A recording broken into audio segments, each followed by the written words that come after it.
Hi guys, Freddy here, back on the desktop with this week's Retro RPG. And this week I'd like to present this, Inquisitor, by Games Workshop in 2001. A kind of role-playing game? But let's go straight to the back of the book. For 10,000 years, the Emperor has reigned over the Imperium of man. For 10,000 years, his armies have conquered worlds and battled across the vastness of space in the defense of his empire. And for 10,000 years, the forces of his Emperor's Inquisition have fought a secret war to defend humanity from its worst enemies, the alien, the heretic, and the demon. This is a war fought as much with hearts and minds as with guns and blades. It is a war that must be fought without mercy, without end. It must be fought in the dark, forgotten places of the galaxy, where the light of the Emperor is but a dim flicker, and the shadows of the forces that impose him gather and grow strong. If the fight is lost, heresy and possession will run out of control, and the Emperor, mankind's saviour and protector, will be doomed. This is the battle for the Emperor's soul. The book contains rules for the Inquisitor, a large-scale narrative skirmish game, comprehensive armory and details of many special talents, abilities and psychic powers, extensive guidance for game masters and players, 15 fully detailed sample characters, ready-to-play scenario, complete reference section, glossary and index for ease of play. Now, I say it's a kind of role-playing game.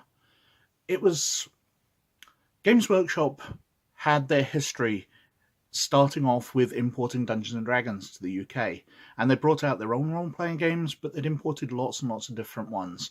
They've been responsible for bringing RuneQuest, Call of Cthulhu, Paranoia, and many others to the UK market. However, their real money was being made through Citadel Miniatures, selling the little soldiers you've no doubt seen over the years. But role-playing games really aren't that suited to miniature play. They're games of the mind. So Games Workshop itself started heading over to doing more war games where they could sell vast quantities of miniatures and make their money. Who but can blame them? But Warhammer Fantasy Battle had come out with Warhammer Fantasy Roleplay following, and that was very well received. The setting is really interesting, and people loved playing in it.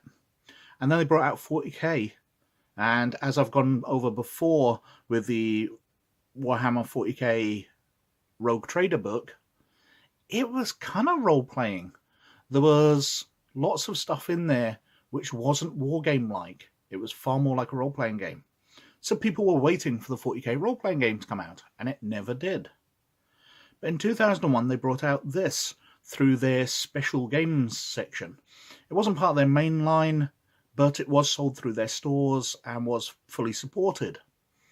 And this handled miniatures combat. If we flick over and see some of the full colour plates inside, if there are, there we go. But these weren't the small miniatures, these were double the size. A standard Marine is 34mm tall. These were 54 and taller. Obviously, with his sword up there, he was much taller than that.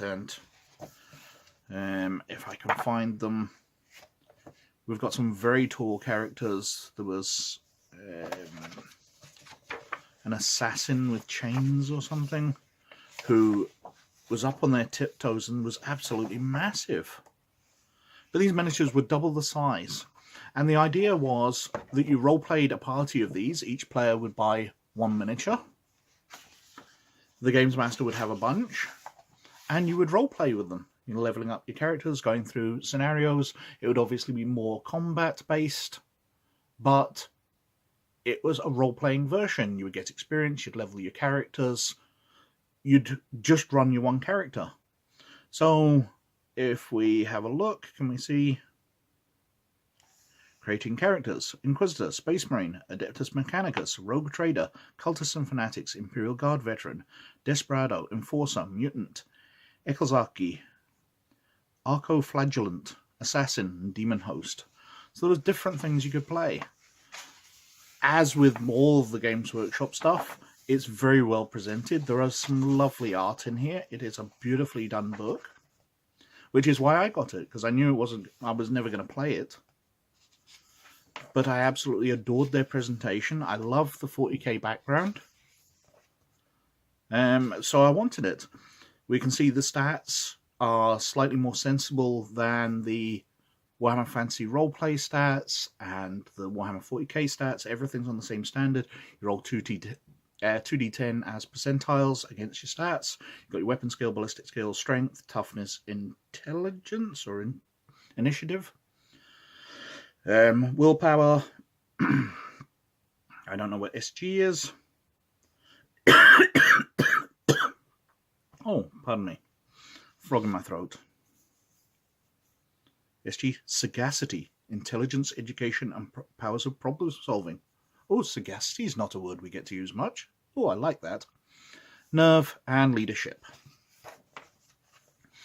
So, your character can be a bit smarter and do things which a battle character can't. The rules make a lot more sense. It's very much almost there for a role-playing game. It's just very heavily combat-based.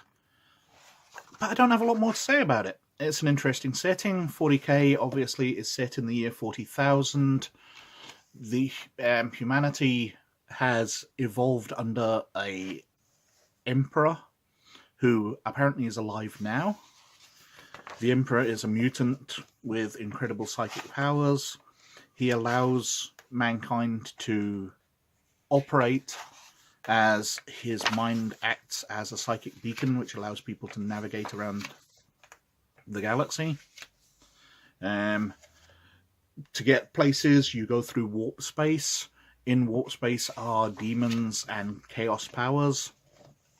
There's an area of space called the Eye of Terror, where warp space has leaked into reality by the fall of the space elves. Oh, armory. And mutants exist, and chaos warriors and demons are walking the earth and all that. It's a lovely setting. I'm not a massive fan of the newer editions, the Necrons and the Tau, but the original sort of space orcs, marines, space elves, space dwarves, it's just fantasy in space. Oh, Vitruvian Man, the Leonardo da Vinci picture, but with cybernetics. Hey. So we go through hallucinogens, the background, how to create characters. We've got Inquisitor characters, Witch Hunter Tyrus, Space Marines, Adeptus Mechanicus with his big drill arm, Rogue Traders, Cultists and Fanatics, Imperial Guardsmen,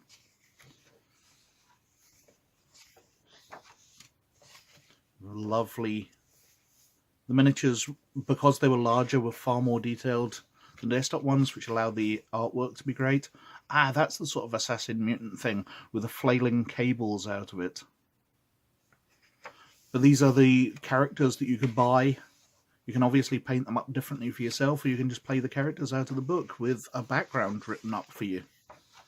It's very much role-playing light.